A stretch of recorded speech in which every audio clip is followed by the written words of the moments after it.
जय हिंद साथियों। आज का टॉपिक बहुत ही खास होने वाला है। यह कहानी आपको दिल छू कर जाएगा। ये कहानी स्टार्ट होती है बिहार के एक छोटे से गांव में गरीब परिवार में जन्मा हुआ एक बालक महज 10 साल की उम्र में अपनी गरीबी फटी हालात के कारण नौकरी करना शुरू करता है।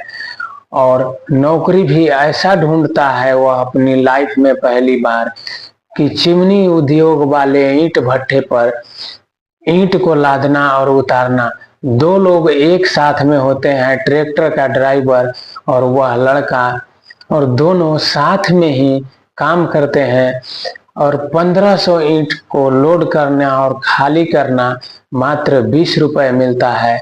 और 20 रुपए में 10 रुपए इसका और 10 रुपए उसका हो जाता है। हालांकि लड़के का नाम गौरव था और गौरव मात्र 10 साल की उम्र में अपना काम को स्टार्ट कर देता है और नौकरी करना शुरू कर देता है।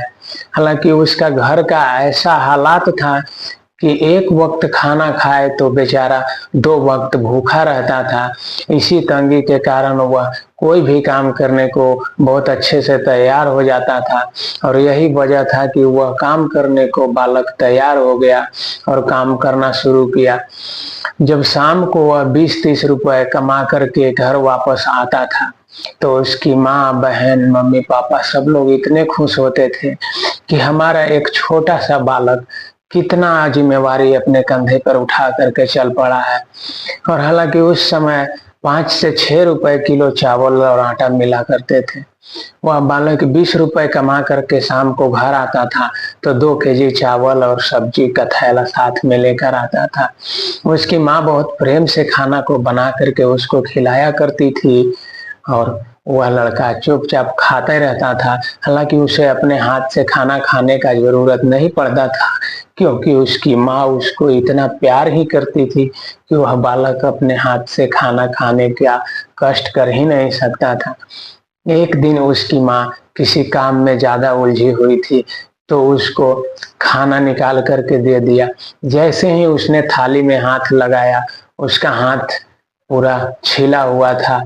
आप सोच सकते हैं कि ईंट का काम करने वाला इंसान का ये सब पहलू जो होता है छिल जाता है, स्किन घिस जाता है। और जैसे ही चावल में हाथ डाला उसका हाथ जल पड़ा और उसके मुंह से चीखें निकल गई। उसकी माँ बोली, क्या हुआ बताओ।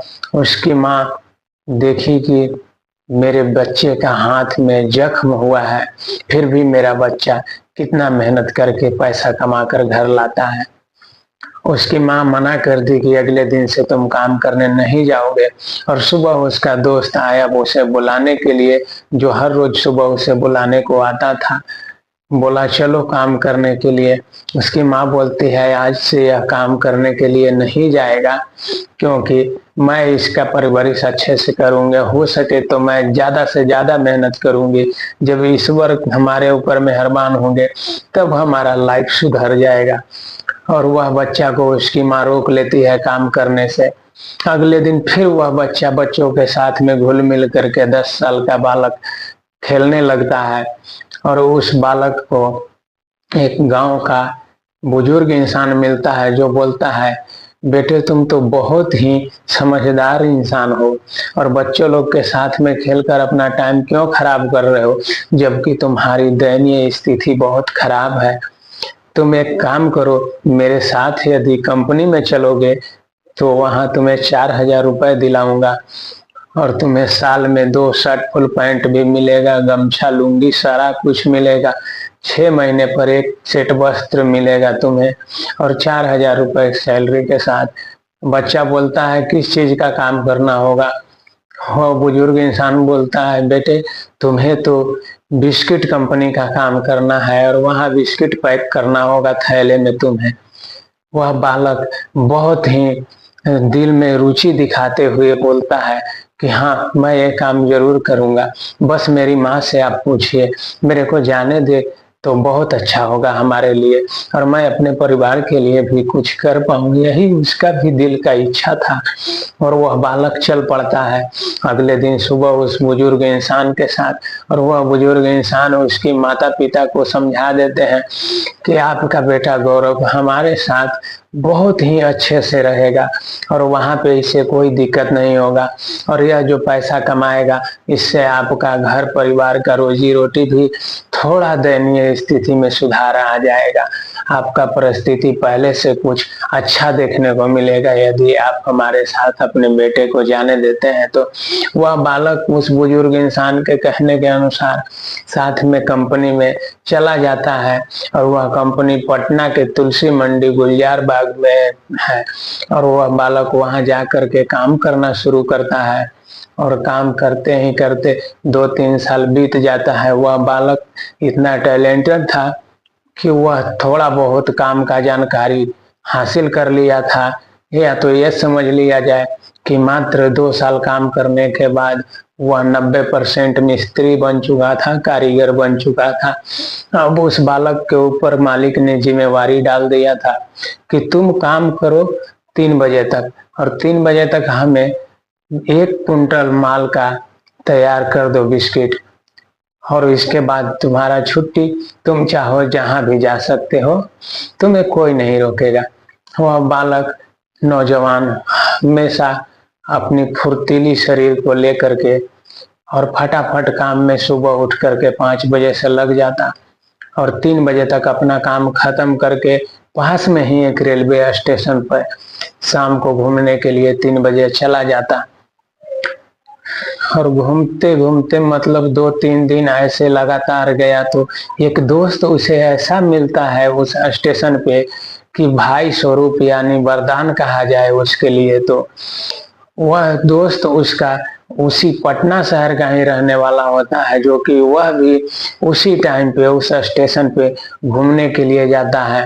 हालांकि उस स्टेशन पर यात्रियों का आवागमन बहुत कम होता है, लोकल लोग ही आने जाने के लिए उस स्टेशन पे जाते हैं, नहीं तो घूमने वाले लोग ज्यादा आते जाते रहते हैं उस स्टेशन पे।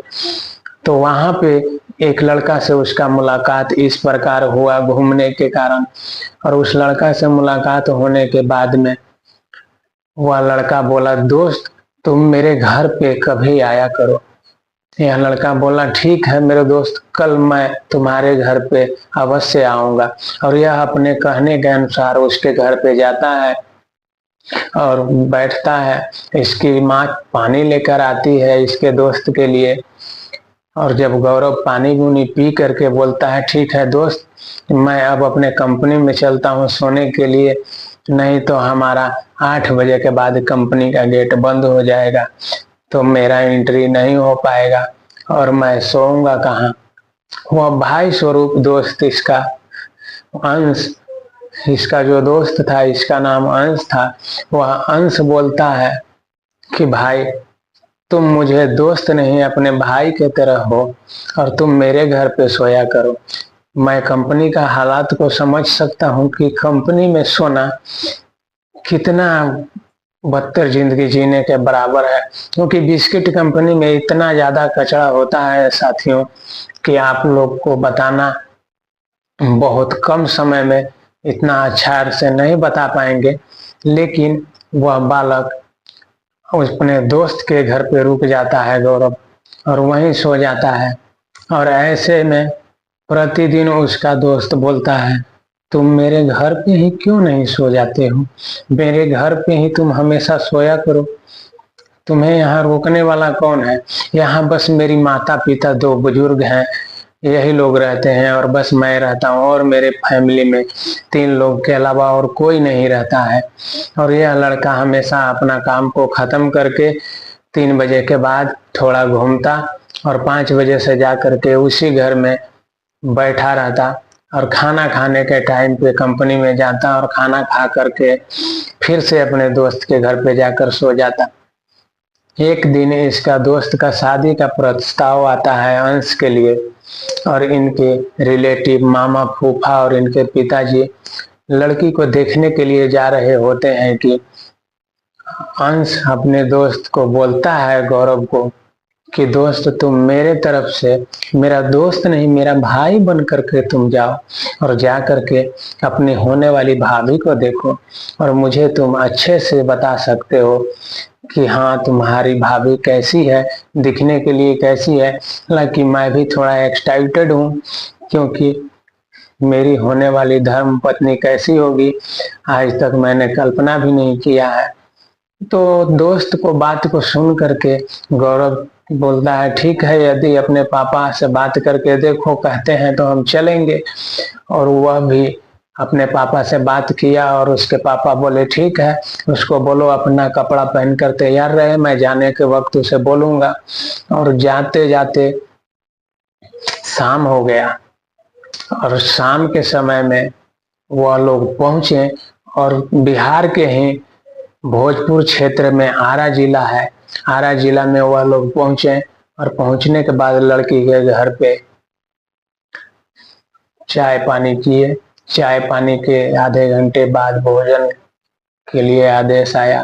सभी को भोजन करने के लिए बुलाया गया आंगन में। सभी लोग भोजन करने को गए, भोजन किए। सुबह को लड़की को देखा गया। लड़की बहुत ही खूबसूरत थी, हाइट लगभग 6 फुट की थी। लड़की का नाम रूबी था। लड़की देखने के बाद में लड़की को 2,000 रुपए दिए लड़के का पिताजी 2,000 रुपए दे करके बोले हमें आपका लड़की पसंद है, आप हमारे लड़के को देखने के लिए कब आ रहे हैं। लड़की के माताजी जवाब देते हैं कि मैं आपका लड़का देख चुका हूँ क्योंकि मेरी बहन का शादी आपके ही शहर में हुआ है और मैं किसी न किसी वजह से आपके लड़के से मिल चुका हूँ, देख चुका हूँ, आपका लड़का मुझे पसंद है। आप ऐसा काम करें भाई साहब कि शादी का तिथि निकलवाएं और शादी का तिथि निकलवा करके हमें इन्फॉर्म करें और बताएं कि हमें भी अपने तैयारी में लग जाना चाहिए। और बात ऐसा ही होता है कि ठीक उसी समय पंडित को बुला लिया जाता है और शादी का तिथि तय कर लिया जाता है और 2 महीने बाद शादी के लिए लड़का लड़की तैयार हो जाते हैं तिथि के अनुसार और शादी भी अच्छे से हो जाता है। लड़की ब्याह करके अपने घर से अपने ससुराल के लिए आती है और यहाँ पर आकर के 4 दिन पटना में रुकती है हंस के घर पे। और 4 दिन के बाद लड़की का भाई आता है और उसका पिताजी आते हैं और लड़की को लेकर जाते हैं रीति रिवाज के अनुसार लड़की को अपने मायके में। और लड़की वहां जाने के बाद में सभी को बोलती है कि आज के बाद हमें इस बात को ना बतलाइएगा कि आपको वहां जाना होगा क्योंकि हम अपने पति के घर नहीं जाना चाहते हैं पिताजी, क्योंकि हमारा पति नपुंसक है, नामर्द है। 4 दिन उसके पास रहे फिर भी वह मेरे पास कभी नहीं आया सोने के लिए। तो फिर 2-3 दिन के बाद उस लड़के का पिताजी जाते हैं अपनी बहू को लेने के लिए। अंश का पिताजी वहां पहुंचते हैं और जो लड़की ने अपने घर में बताया था इसी बात को बता करके उनको वापस भेज दिया जाता है कि आपके घर में हमारा बहू हमारी बेटी कभी अब नहीं जा सकती है। और उनका पिता घर वापस आ गए। फिर से सभी लोग 4-5 लोग ग्रुप बनाए कि फिर से चलते हैं, मना करके लाएंगे, आखिर क्या वजह है कि ऐसे नहीं आ रही है वो। फिर से दूसरी बार जाते समय उसके दोस्त गौरव को भी बोला जाता है तुम भी चलो और फिर से सभी लोग जाते हैं। हालांकि वहां जाने के बाद धुतकार फटकार के अलावा और कुछ नहीं मिलता है उस जगह पर इन लोगों को, लेकिन चुपचाप सर झुका करके, क्योंकि वहां से वह बहू नहीं अपने बेटी को अपने घर लाना चाहते थे, क्योंकि ऐसा 100 में से एक ही इंसान होता है जो बहू को बेटी समझता हो। शाम हुआ, शाम को सभी लोग खाना खाने के लिए फिर से आंगन में बैठे। आंगन में बोरा बिछाया हुआ था, खाना लगाया गया थाली में, सभी लोग खाना खाए। सभी लोग खाना खा करके बिस्तर पे चले गए सोने के लिए। उसका दोस्त गौरव वहां से उठ करके फिर से उस लड़की के पास जाता है, बोलता है भाभी ऐसा क्या बात है जो आप नहीं जाना चाहते हैं, मेरे दोस्त में ऐसा क्या कमी है। वह लड़की बोलती है कि आप जितने अच्छे हैं, भोले भाले हैं, आपको पता नहीं है आपका दोस्त में क्या कमी है। नहीं भाभी, हमें तो कुछ पता नहीं है, लेकिन आप बताएं तो जान सकते हैं। लड़की बोली कि आपका दोस्त नपुंसक है और वह नामर्द है, वह कभी सेक्स नहीं कर सकता है, क्योंकि मैं 4 दिन रही, वह मेरे पास कभी आया नहीं। तो उसका दोस्त गौरव फटाफट उठ करके जाता है और उनके पिताजी से इस बात को बतलाता है। उनके पिताजी बोलते हैं कि बेटे यह बात सही है, क्योंकि हमें पता है कि मेरा बेटा नामर्द है। और फिर से वह लड़का उनकी बात को सुन करके फिर से उसकी वाइफ के पास आकर के बैठता है और ढेर सारी बातें बतियाता है अपने जीवन लाइफ के बारे में। वह लड़की बात ही बात में कह डालती है कि आप हमारा ध्यान रखेंगे, हमारा ख्याल रखेंगे तो शायद मैं हाँ बोल दूं आपके दोस्त के घर जाने के लिए। वह लड़का कुछ नहीं बोलता और शर्म से चुपचाप उसके पिता के पास जाता है और बोलता है, अंकल जी, आपकी बहू हमें इस प्रकार की प्रस्ताव दे रही है, क्या इसमें सही और क्या गलत मुझे कुछ समझ में नहीं आता है, आप ही बताएं कि इसका प्रावधान क्या है। उसका पिताजी कहते हैं, बेटे बस मैं यही बात चाहता हूं कि तुम मेरी बहू को ले करके चलो घर, बाकी सारी बातें बाद में तो करते ही रहेंगे घर पे बैठकर। तुम जाकर के बहू को हाँ बोल दो कि तुम उसका ख्याल रखोगे। जैसे उसका पिता ने हाँ बताया तो इस लड़के ने भी, वैवाहिक जीवन का उतना इसको ज्ञान नहीं था, पति पत्नी के बीच में क्या रहता है इतना ज्ञान नहीं था इस लड़के को, फिर भी जाकर बोलता हाँ मैं आपका ख्याल रखूंगा, आपका सारा बात मानूंगा। वह लड़की अपने माँ बाप को बोलती है कि मुझे सुबह विदाई कर दो, मैं जाना चाहती हूँ, मुझे अब कोई गिला शिकवा नहीं है। और गौरव और उनके साथ आए हुए उस लड़के का अंश का पिता, फूफा, मामा, सभी लोग के साथ में वह लड़की अपने ससुराल के लिए चली जाती है, रवाना हो जाती है और वहां पहुंचती है। गौरव अपने कंपनी में फिर से काम करना शुरू कर देता है, हर रोज के तरह शाम को अपने दोस्त को मिलने आया करता था, वैसे आया और आने के बाद में चाय पानी भी किया, क्योंकि घर में नई नई बहू आई थी तो चाय भी बना करके मिला। रात को जब खाना खा करके गौरव घर वापस आया तो अंश की पत्नी रूबी बोलती है कि आप कहाँ जा रहे हैं, आपने हमसे वादा किया है कि आप हमारा साथ देंगे, हमारे साथ रहेंगे, हमारा बात को आप मानेंगे, आप मेरी बात को समझिए और मेरे पास सोइए।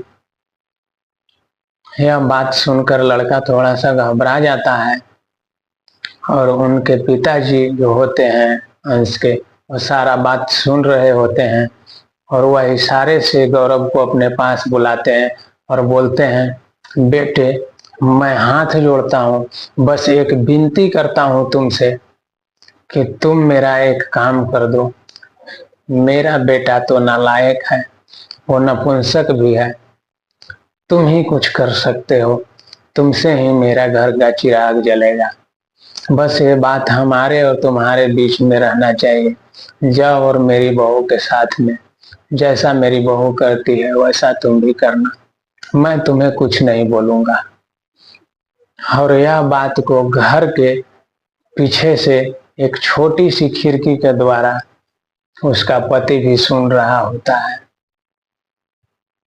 और यह सारी बातें सुन करके उसका पति चुपचाप आ करके घर में दूसरे कमरे में सो जाता है और यह लड़का गौरव उसके वाइफ के पास जा करके सोता है। रात को थोड़ा हरकत होने लगता है, जैसे हस्बैंड वाइफ के बीच में। ठीक उसी प्रकार का फीलिंग इस लड़के के अंदर भी आना शुरू हुआ, क्योंकि उस लड़की के द्वारा इस लड़के को उत्तेजित किया जा रहा था। और दोनों ने आपसी संबंध भी बनाए, और संबंध बनाने के बाद अगले दिन सुबह इस लड़का का इच्छा हुआ, क्यों न दिन में भी एक बार और बना लेते तो अच्छा होता। यह लड़का फिर से जाता है, और इसे उस घर में आने जाने से अब कोई रोक टोक नहीं है, क्योंकि उस घर का मेन गार्जियन इसको अलाउ कर दिए हैं कि यहाँ पर आना जाना तुम्हारे लिए कॉमन है। अब यह लड़का अपनी वाइफ की तरह उसके पास जाता, उसके साथ मौज मस्ती करता, सेक्स करता और चला आता। कभी इच्छा करता तो सो जाता साथ में। इसी प्रकार 2-3 साल तक लगातार चलता रहा, और इसी 2-3 साल के बीच में एक बच्ची का जन्म हो जाता है, जिस बच्ची का नाम प्रिया रखा गया है। उस प्रिया का जन्म होता है, और जन्म होने के 7 महीने बाद अंश का वाइफ रूबी बोलती है गौरव को कि आप हमें इस घर से लेकर के चलिए, हम यहाँ नहीं रह सकते, क्योंकि वो हमारा पति नाम का है, सारा काम हमें आपसे है, आप ही हमारा सहारा है, जहाँ लेकर चलिएगा वहां जाएंगे।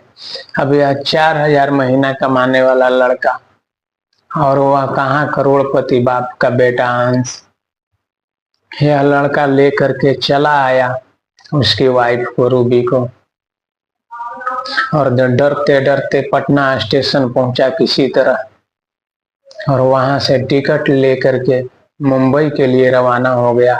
और मुंबई शहर में जा करके अपना एक छोटा सा आशियाना बना लिया, कमरे किराया पर लेकर के रहने लगा और नौकरी करने लगा। इस बीच में उस लड़के का घर का स्थिति कुछ खराब हो गया, क्योंकि एक औरत का जिम्मेवारी और खर्च से वो रूबरू नहीं था, और जब उठाना पड़ा तो उसका मेहनत का सारा पैसा उसी में खर्च हो जाता था, उस औरत पे ही। तो वह लड़का कुछ ज्यादा मेहनत करके थोड़ा सा ज्यादा पैसा कमा पाता था, और वह थोड़ा सा ज्यादा पैसा कमा करके महीने का 1,500-2 हजार रुपए घर पे भेज दिया करता था, और उसी में उसका जीवन बसर कुछ ऐसे ही 2-3 साल तक चलता रहा। 2-3 साल साथ में रहने के बाद मुंबई में वह औरत फिर से बोलती है, रूबी, मैं अब आपके पास नहीं रहना चाहती, क्योंकि आपके पास रहने से हमारा शारीरिक भोजन मिल सकता है, ना कि हमारे बच्चे का एजुकेशन और शिक्षा।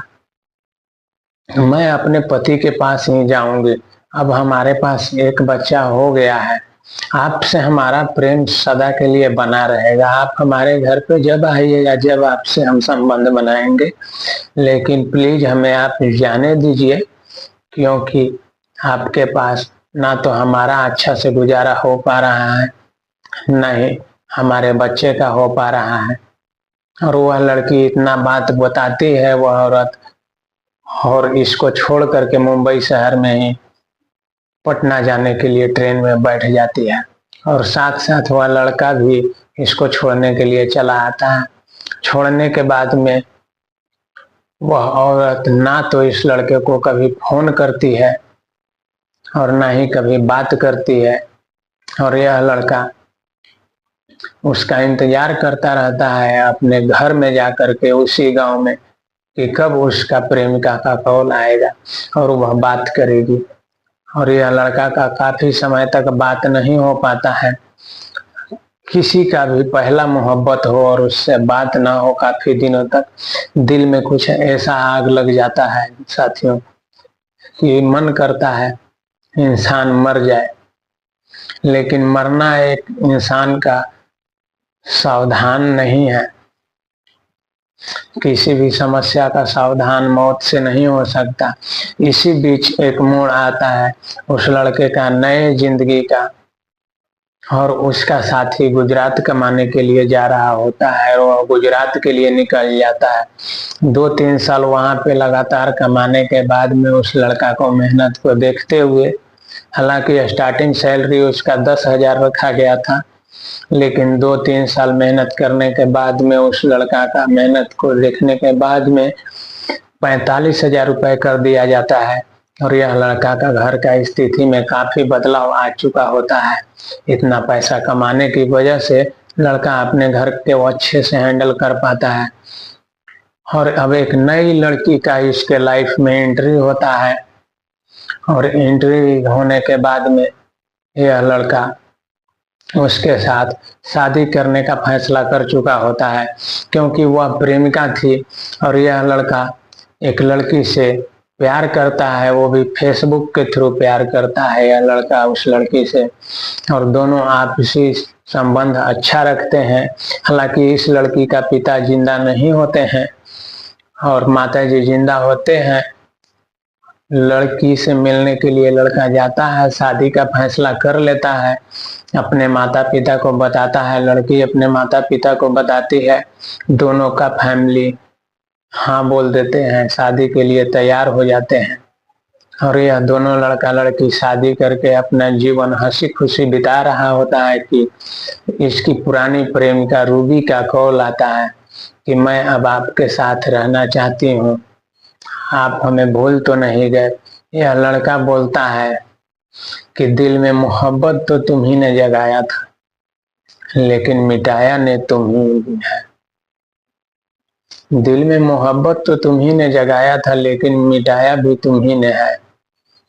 जिस राह पे हम चलते नहीं थे, उस राह पे चलने को सिखाया भी तुम ही ने है। अब हमारी हाथ कोई और थाम चुकी है और भूल चुके हैं हम तुम्हें, क्योंकि हमें तुमने ठुकराया भी है। और इसी के साथ में दोस्तों कहानी आज का समाप्त होता है। और यह लड़का अपने फैमिली के साथ में अच्छे से रहता है और धोखेबाज प्रेमिका के अपने लाइफ से अलग करता है।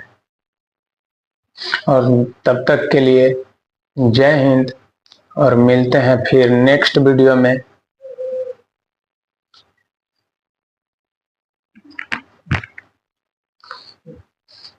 और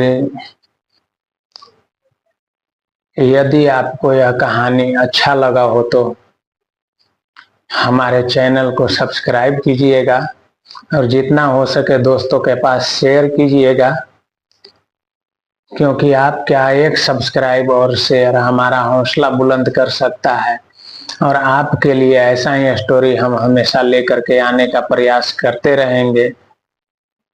और यदि इस स्टोरी में, इस कहानी में हमसे कोई गलती हुई हो, कोई त्रुटि रह गई हो, कोई कमियां रह गया हो, तो अपना छोटा भाई समझ करके माफ कर दीजिएगा, अपना बच्चा समझ करके माफ कर दीजिएगा। और अपने राय को कमेंट बॉक्स में जरूर बताइएगा कि हमसे कहां पर भूल हुई और कहां पे त्रुटि रह गई कहानी में। तब तक के लिए बस इतना ही, मिलते हैं फिर नेक्स्ट वीडियो में। जय हिंद, वंदे मातरम।